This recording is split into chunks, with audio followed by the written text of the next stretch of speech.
இது Friday morning. எங்கள் வீட்டு குட்டி மேடம்க்கு ஓட்ஸ் கஞ்சி தான் ரெடி பண்ணிகிட்ருந்தேன். ஸோ அவளுக்கு அதை ரெடி பண்ணி கொடுத்துட்டு நானும் பிரேக்ஃபாஸ்ட்க்கு இந்த ஜூஸையும் குடிச்சிட்டு அதுக்கப்புறம் நான் முக்கியமான வேலைக்கு தான் வந்திருந்தேன். நாளைக்கு ஹேர் வாஷ் பண்ணணும். ஸோ அதனால் இன்றைக்கி தலையில் ஹேர் ஆயில் வச்சாச்சு. வீட்டில் இருந்தாலே பயங்கர சோம்பேறித்தனமாக இருக்குது. வெளியிலலாம் போகிறதா இருந்தால் டக்குன்னு தலை குளிச்சுட்டு ரெடி ஆயிடுவேன் யோசிக்காமல். ஆனால் வீட்டில் இருந்தேன் அப்படின்னாலே தலை குளிக்கிறதுக்கு பயங்கர சோம்பேறித்தனமாக இருக்குது. ஸோ நாளைக்கு ஒரு முக்கியமான வேலை இருக்குது, வெளியில் போக வேண்டிய வேலை. அதனால் கண்டிப்பாக தலை குளிச்சு தான் ஆகணும். அதனால் இன்றைக்கே ஹேர் ஆயில் அப்ளை பண்ணால் தான் கரெக்டாக இருக்கும் அப்படின்னு சொல்லி ஹேர் ஆயிலெலாம் அப்ளை பண்ணி முடித்து சிக்கெல்லாம் எடுத்து வச்சு முடியை கட்டியாச்சு. அதுக்கப்புறம் சமையல் வேலைக்கு தான் வந்திருந்தேன். ரொம்ப நேரமாக என்ன செய்கிறதுன்னு யோசித்து ஒரு முடிவு எடுத்தேன். ஆனால் அந்த முடிவு இன்றைக்கி எனக்கு சாதகமாகவே அமையல போல இருக்குது. பயங்கர சொதப்பல் ஆயிடுச்சு. அது என்ன அப்படின்னா, கருவாட்டு குழம்பு செய்யலான்னு பிளான் பண்ணியிருந்தேன். என்னோடய ஹஸ்பண்டும் கருவாட்டு எடுத்துகிட்டு வந்துட்டுருக்கேன் அப்படின்னு சொல்லி ஒரு 2 hours 3 hours முன்னாடி சொன்னாருன்னு நினைக்கிறேன். நானும் 1 மணி நேரம் வெயிட் பண்ணுறேன், 1.5 மணி நேரம் வெயிட் பண்ணுறேன், 2 மணி நேரம் வெயிட் பண்ணுறேன். கருவாடு சேர்ந்த பாடில்லை.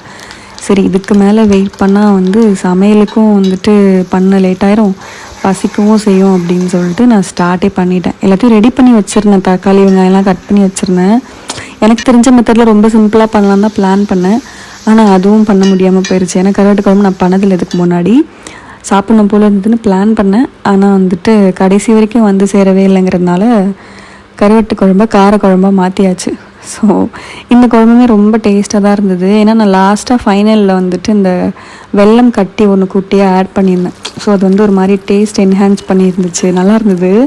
என் ஹஸ்பண்டுமே சாப்பிட்டுட்டு சூப்பராக இருக்குதுன்னு சொல்லியிருந்தாங்க. ஸோ எனக்குமே சாப்பிடும்போது ரொம்ப பிடிச்சிருந்தது. அதுக்கு முட்டை ஆம்லெட், ப்ளெயின் ஆம்லெட் தான் சைட் டிஷ்ஷாக வச்சுருந்தேன்.